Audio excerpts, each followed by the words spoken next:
Järvenpään omakotialueella on aluillaan koko Suomeen laajeneva sähkömittareiden vaihtourakka. Sen tuloksena kaikki Suomen kodit saavat lähivuosina uuden, älykkään ja etäluettavan sähkömittarin. Ajatuksena siinä on se, että kuluttajille annetaan tämmöinen hyvä ajankohtainen tieto, tarkka tieto omasta sähkönkulutuksestaan, jota sitten tietoa kuluttajat voi käyttää omissa toimenpiteissään haluamallaan tavalla. Se on niin suuri operaatio, että en ihan jaksa uskoa, että se tehdään vaan sen takia, että ihmisiä voidaan informoida ja valistaa. Nettipalvelusta saa seuraavana iltapäivänä noin käytännön tasolla edellisen vuorokauden tunnittaisen sähkönkulutuksen. Sitä kautta pääsee hyvin selkeästi kiinni siihen, että miten nämä omat tekemiset ja asiat, esimerkiksi takan lämmittäminen, uunin lämmittäminen, saunan lämmittäminen, käytännössä vaikuttaa sitten siihen sähkönkulutukseen. Kyllä mä näkisin näin, että kun on näköpiirissä erittäin paljon nykyistä suuremmat sähköhinnan vaihtelut, niin tämä ohjaa väkisin, ja on ihan oikeinkin, että se ohjaa siihen, että ne, jotka ostavat paljon sähköä kalliina aikana, niin maksavat siitä kovan hinnan. Asetuksen määräämät älykkäät mittarit antavat sähköyhtiöille mahdollisuuden laskuttaa sähköstä sen hinnanvaihtelujen mukaan. Korkeaa hintaa silloin, kun sähkö on kalleimmillaan, ja matalaa silloin, kun sähkö on halpaa. Valitettavasti suomalaiset joutuvat ostamaan suurimman osan sähköstään silloin, kun se on huippuhintaista.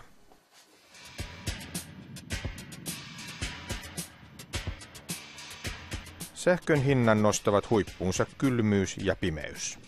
Suomessa asuu maailman pohjoisin kansa, ja siksi sähkön kysynnän vaihtelut kesän ja talven välillä ovat täällä kaikkein rajuimmat. Jo äskeiset marraskuun pakkaset nostivat sähkön hinnan pohjoismaisessa pörssissä 1,5-kertaiseksi. Esimerkiksi tänään sähkön keskihinta Pohjoismaissa oli noin 75 € megawattitunnilla, mikä on aika paljon korkeampi kuin mitä se oli esimerkiksi 2 viikkoa sitten.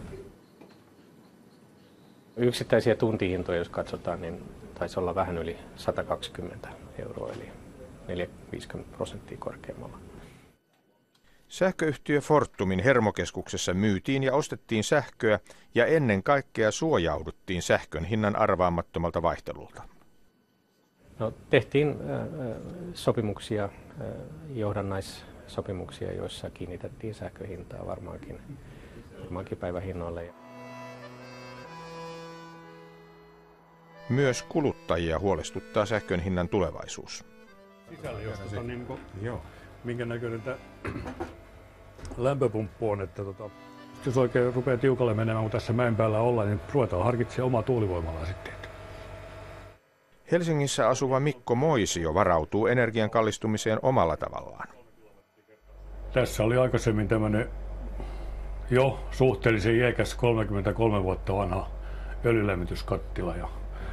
Ja sitten tuli vähän tarvetta uusia ja sitten mä päädyin tämmöiseen maalämpöpumppujärjestelmään.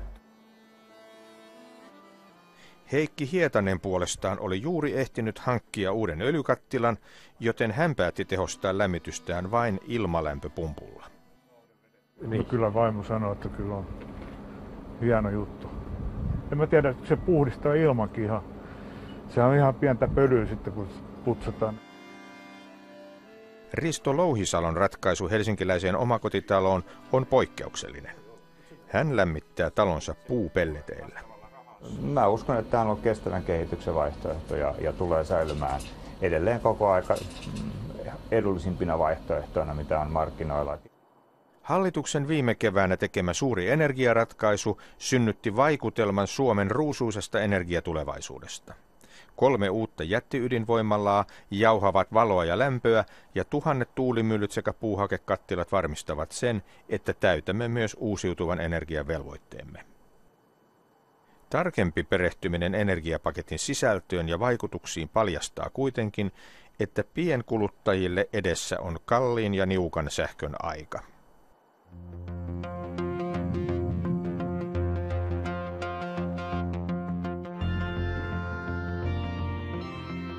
Suomen energiajärjestelmän vika on sen jäykkyys. Energian tuotanto ja kulutus kohtaavat huonosti. Talvella sähköstä on pulaa ja kesällä ylituotantoa. Kun meillä sähkön tuotannossa on niin vähän tämmöistä edullista säätövoimaa, eli meidän vesivoima on hyvin pieneltä osalta sellaista, että sitä voidaan käyttää säätövoimana niin kuin Ruotsissa ja Norjassa. Ja syy on se, että meillä ei ole suuria altaita. Ydinvoimalat, joet, tuulimyllyt ja lämpövoimalaitokset puskevat Suomessa sähköä tasaiseen tahtiin, mutta sen varastoimiseen ei ole keinoja.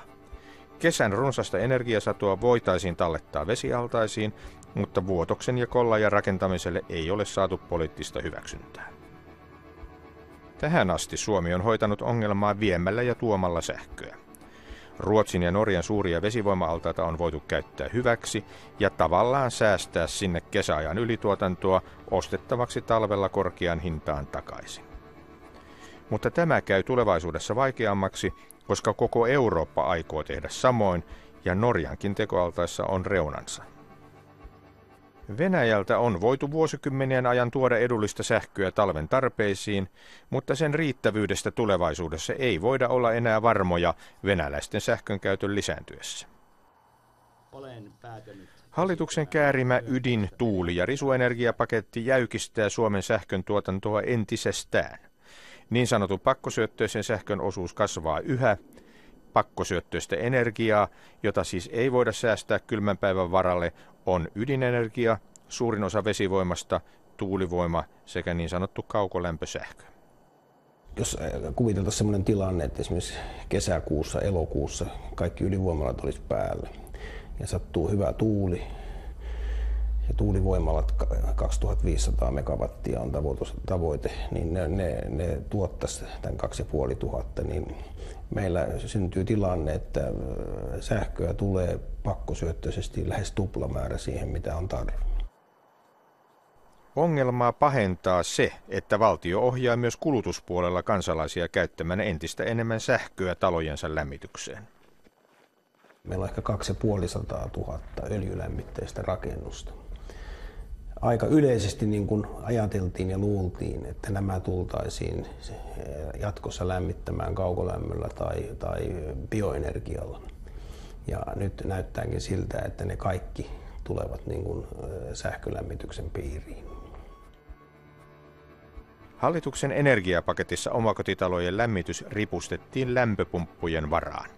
Sen seurauksena vuoden aikojen välinen ero sähkön kulutuksessa kasvaa entisestään. Talvipakkasilla sähköstä tulee olemaan pulaa ja sähkön hinta nousee niin korkeaksi, että teollisuuden kannattaa pysäyttää koneet ja myydä tuotantosähkönsä omakotitalojen lämmittämiseen. Outokummun terästehdas Torniossa on Suomen sähkönkuluttajien kirkkainta kärkeä. Nyt sielläkin varaudutaan vähentämään teräksen tekemistä, jotta säästyvä sähkö voidaan myydä ruhtinaalliseen hintaan markkinoille. Mutta eivätkö kuluttajat saakin kesällä ostaa vastaavasti halpaa sähköä silloin, kun sähköstä on ylituotantoa? Kyllä, mutta lohtu on laiha, sillä kesällä on valoisaa ja lämmintä. Sähköä kuluu vähän ja suomalaiset ovat mökeillään. Suomalaisten osa on ostaa lämmityssähkönsä juuri silloin, kun sähkö on huippuhintaista, väittää eduskunnankin kuulema energia-asiantuntija Lassi Hietanen. 75-80% sähköstä kuluu sen 5 talvikuukauden aikana. Ei siitä silloin paljon iloa ole, vaikka kesällä sähkö olisi halpaa. Yleensä vanhemmissa menee vähän kauemmin ja uudet on sitten paljon yksinkertaisempia vaihtoa. Sähkömittareiden vaihtoa on perusteltu sillä, että uudella laitteella asiakas voi tarkkailla sähkön käyttöään ja tavoitella säästöjä suuntaamalla kulutustaan tiettyihin aikoihin. Mutta on pelättävissä, että kalliilla mittareiden vaihtourakalla on muitakin tavoitteita. Tähän saakka suomalaiset ovat voineet ostaa sähkönsä tasahinnalla niin, että sähköstä on maksettu sama kilowattituntihinta vuoden ympäri, kesät, talvet. Ja mä veikkaan, että tämän vuosikymmenen lopulla niin ehkä pieniä kerrostaloasuntoja lukuun ottamatta niin ei enää tarjota yleistariffia ja hintaista sähköä, vaan sähkö tullaan myymään kuluttajille pörssisähkön hinnalla. Jos ei nyt ehkä tunneittain tai sitten vuorokauden mittaisissa hintajaksoissa. Näin sähköyhtiöt pääsisivät rahastamaan kuluttajilta sähkön huippukulutuksen äärikorkeat hinnat. Uudet etämittarit mittaavat sähkön kulutuksen tunti tunnilta, mikä mahdollistaa myös tunti- tai päiväperusteisen laskutuksen pörssihinnan muutosten tahdissa. Siinä vaiheessa sitten kuluttaja luonnollisesti on itselläkin kova intressi seurata, että mikä se sähkön hinta on, ja sitten tietenkin itse kohdistaa sen sähkön kulutuksen sille tunnille, kun se on edullista se sähkö, ja minimoida se sähkön kulutus, kun se sähkö on niin kuin erittäin kallista.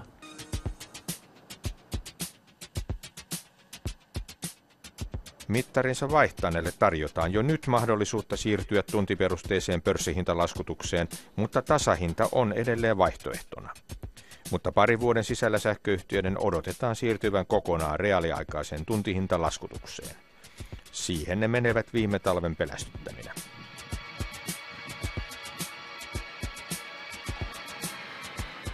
Viime vuoden vaihteessa sähköä sai ostaa pörssistä hintaan 4 senttiä kilowattitunnilta. Pakkasten kiristyessä sähkön kysyntä ja hinta nousivat samaa tahtia kuin lämpömittarin elohopea laski. 4. tammikuuta 6,9 senttiä, 7. tammikuuta 12,4 senttiä. 8. tammikuuta lämpötila laski Jyväskylän korkeudella -22 asteeseen. Yhdessä viikossa sähkön päivähinta oli 7-kertaistunut lähes 30 senttiin. Kalleimmilta tunneilta kilovatista saa jo maksaa yli euron. Noilla hinnoilla olisi keskikokoisen suomalaisen omakotitalon sähkölämmitys maksanut yhdeltä viikonlopulta lähemmäs 100 euroa. Kovimmat pakkaset saavutettiin vasta helmikuussa. Kuhmossa mitattiin 20. helmikuuta 41,3 miinusastetta. Sähkön kysyntä nousi huippuunsa ja sen myötä myös hinta. Kilowattitunnin päivähinta nousi pörssissä yli 0,5 euron ja kalleimmat tunnit maksoivat jo 1,4 euroa. 35 kertaa enemmän kuin pitkäaikainen keskiarvo. Pörssihinnoilla laskettuna olisi omakotitalon lämmitys sähköllä perjantaista maanantaihin maksanut tuolloin 200 euroa. Mutta nyt lasku ei langennut kuluttajien maksettavaksi, sillä heillä oli vielä suojanaan tasahintatariffi. Lasku kolahti pahasti pieniin sähkön jälleenmyyjäyhtiöihin, jotka ostavat virtansa suurilta sähkön tuottajilta pörssin välityksellä. Monilla niistä koko vuoden tuotto pyyhkiytyy pois tammi-helmikuun pakkasilla. Sähkön jakeluyhtiöt eivät halua enää ottaa itselleen kylmän talven ja siitä seuraavan hintapiikin riskiä. Se halutaan siirtää loppukuluttajalle, jonka on lämmitettävä ja valaistava talonsa sydäntalvella, maksoi mitä maksoi. Suurille sähköyhtiöille